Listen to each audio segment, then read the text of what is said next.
নমস্কার বন্ধুরা, আমার ইউটিউব চ্যানেলে আপনাদেরকে সুস্বাগতম।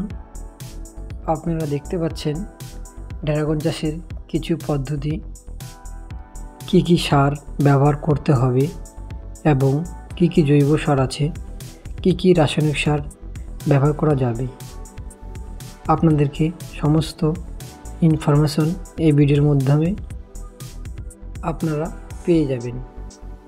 আমরা প্রথমেই মিক্স করে নিব কিছু ইউরিয়া সার।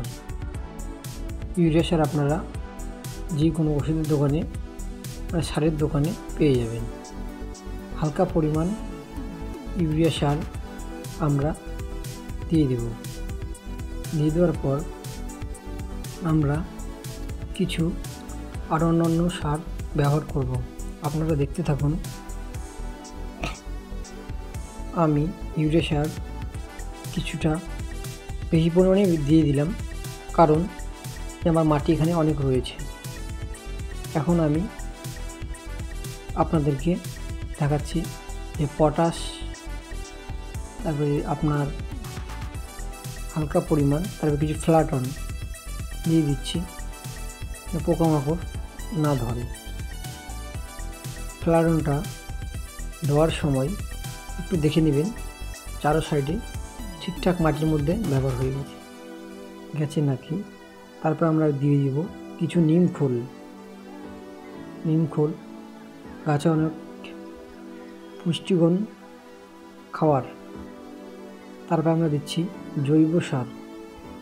কিছু জৈব সার মাটির মধ্যে মিক্স করে নিব। জৈব সার খুব ভালো একটি সার, আপনারা সবাই ব্যবহার করবেন। জৈব সার ব্যবহার করার পরে আমি দিচ্ছি কিছু বেলে মাটি, আমাদের যে চাষবাসে যে মাটিটা ব্যবহার করা হয় ওই মাটিটাকে সুন্দর করে একটু গুঁড়া করে নেবেন, যেন গোটা গোটা ভাব না থাকে। এই মাটিটা গোটা গোটা ভাব থাকলে অসুবিধা হবে। সুন্দর করে মিক্স করে নেবেন। তারপরে আমি দিচ্ছি কিছু